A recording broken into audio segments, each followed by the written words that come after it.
శుక్లాంబరధరం విష్ణుం శశివర్ణం చతుర్భుజం ప్రసన్నవదనం ధ్యాయేత్ సర్వవిఘ్నోపశాంతయే అగజానన పద్మార్కం గజానన మహార్నిశం అనేకదంతం భక్తానాం ఏకదంతముపాస్మహే. ఓం గం గణపతయే నమః. ఓం శ్రీమాత్రే నమః. ఓం శ్రీ గురుభ్యో నమః. మా ఆది ఆస్ట్రాలజీ చూస్తున్నటువంటి మీ అందరికీ పేరు పేరున, అలాగే విదేశాల్లో కూడా ఉంటూ నా వీడియోస్ చూస్తూ నాకు ఫోన్ చేస్తూ ఎంతగానో నన్ను ఆదరిస్తున్నటువంటి మీ అందరికీ కూడా పేరు పేరున నా హృదయపూర్వక నమస్కారాలు.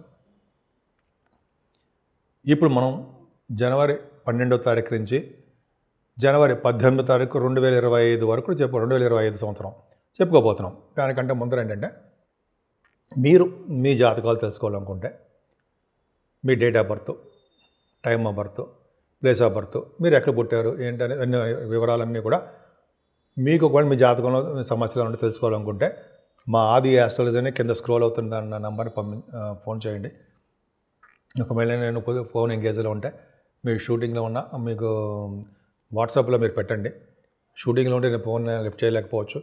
షూట్లో ఉంటే మీరు వాట్సాప్లో మెసేజ్ పెడితే నేను చూస్తాను, మీకు ఏం కావాలో చూసి చెప్తే మనం చేద్దాము.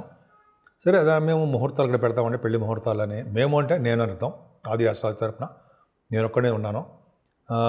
పెళ్లి ముహూర్తాలు కానీ, ఒడుగు ముహూర్తాలు కానీ ఇప్పుడు రాబోతున్నాయి కదా, ఒడుగు ముహూర్తాలు కూడా ఉంటాయి. అలాగే గృహప్రవేశ ముహూర్తాలు, మీకు ఏమేమి కావాలన్నా మనం పెడతాము. మీరు ఒకవేళ కావాలనుకుంటే మమ్మల్ని సంప్రదించవచ్చు.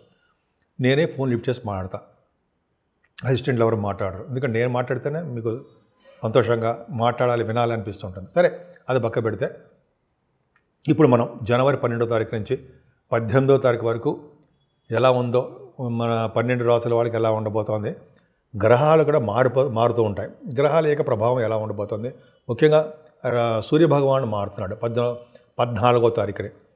అంటే ధనురాశిలోంచి మకర రాశిలోకి వస్తున్నాడు. ఆయన 14 దాకా రావడం వల్ల ఉత్తరాయణ పండుగకాలం స్టార్ట్ అవుతుంది. ఇప్పుడు చెప్పుకుందాం.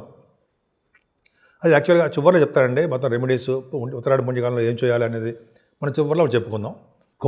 కుంభరాశి వారికి శని శుక్రులే మీ రాశిలో ఉన్నారు. అంటే మీ అష్టమాధిపతి కూడా మీకు భాగ్యాధిపతి అయ్యాడు. భాగ్యాధిపతి మీ రాశిలో ఉండము ఎలాంటి ప్రభావం మీకు ఉంటుంది. కొంచెం ప్రాబ్లమ్స్ వస్తూ ఉంటాయి. దాని గురించి మీరు ఎక్కువ ఆలోచించే విషయం ఏమీ లేదండి. శని శుక్రుల కాంబినేషన్ వల్ల మీకు యోగాన్ని ఇస్తారు, ధనయోగాన్ని ఇస్తారు. బాగా అంటే యాక్చువల్గా ఏం చెప్తారంటే, శుక్రుడి ప్రభావం వల్ల వస్త్రాలు బాగా ఉండడానికి, ఆభరణాలు కొనుక్కోవడానికి, అన్ని రంగాల్లోనూ విజయం సాధించడానికి అవకాశాలు ఉన్నాయి. ద్వితీయ భావంలో రాహు పెద్దవాడితో చిన్న చిన్న మనస్పర్ధలు రావడము, ఫైనాన్షియల్ స్టేటస్లో కొద్దిగా అంటే ఆర్థికంగా మీకు డబ్బులు రావడానికి కొద్దిగా ఇబ్బంది కలగడానికి అవకాశం ఉంటుంది. మీ తమ్ముళ్ళకి కొద్దిగా చిన్న చిన్న ప్రాబ్లమ్స్ రావడము, ప్రయాణాల్లో మీకు కొద్దిగా ఇబ్బంది కలగడానికి అవకాశం ఉంది.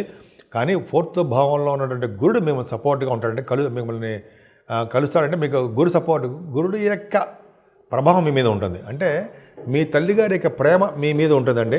అలాగే బంగారు ఆభరణాలు కొనుక్కుంటారు, వస్త్రాలు కొనుక్కోవడానికి అవకాశం ఉంది. విద్యలో బాగా మీరు రాణిస్తారు.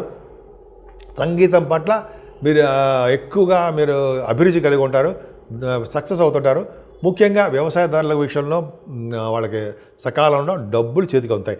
ఇదేమైనా బుధుడు మీ బాగుండడం వల్ల మీ తోబుట్టువుల కంటే మీ అమ్మాయి మీ అంటే సంతానం, అబ్బాయిలు కానీ అమ్మాయిలు కానీ, కుమారుడు వలన కుమార్తె వలన మీకు సౌభాగ్యం కలుగుతుంది, ధనం విషయం బాగుంటుంది. వాళ్ళకి మీ జాతకం వల్ల వాళ్ళకి బాగా కలిసి వచ్చే అంశము. అలాగే ఏమైనా లా రిలేటెడ్ ప్రాబ్లమ్స్ అయినా సరే వాళ్ళకి మీరు సక్సెస్ అవుతారు. పైగా కుజుడు కూడా 6వ భావంలో ఉన్నాడు. ఈ లా సంబంధించిన వ్యవహారాల్లో ఏమైనా కేసులు కలిగినట్టు ఉంటే మీరు విజయవంతం సాధించడము, విజయ పరంపరలో ఉంటారు.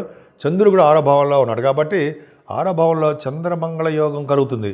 అంటే మేనమామలు బాగుండము, విజయం సాధించడము, లా సంబంధించిన వాటిల్లో. అలాగే విదేశాలకు వెళ్ళి స్టాంపింగ్ అవ్వడము. మీ ఏమైనా శత్రువులు అనుకంటే వాళ్ళ శత్రు జయం మీకు ఎక్కువ ఉంటుంది. శత్రువులు కూడా మిత్రులు అవుతుంటారు. శత్రువుల పట్ల మీకు ఎక్కువ సక్సెస్ రేట్ ఎక్కువ ఉంటుంది.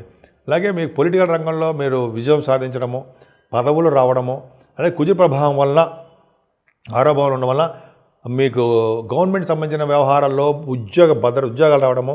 ఆడవాళ్ళకి చెప్తానండి, మీరు సివిల్ సర్వీసెస్ కానీ, గ్రూప్స్ కానీ, మీ చదువు సంబంధించిన ఉద్యోగాల కోసం ప్రయత్నం చేస్తూ ఉంటారు కదా, వాటిలో కూడా మీకు సక్సెస్ అవుతారు. విదేశాలు వెళ్తానికి స్టాంపింగ్ అవుతూ ఉంటుంది. ఈ విధంగా మీకు 6వ భావం సక్సెస్ రేట్ బాగుంది. ఏదేమైనా 7వ స్థానాధిపతి రవి వ్యయభావంలోకి వెళ్ళిపోతున్నాడు.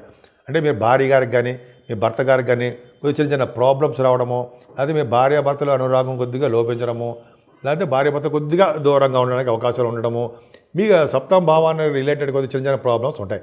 ఏనా అష్టమ స్థానంలో కేతు ఉన్నాడు కాబట్టి ఉన్నాడు గురుదృష్టి ఉంది కాబట్టి మీ ఆరోగ్యం పట్ల శ్రద్ధ వహించండి.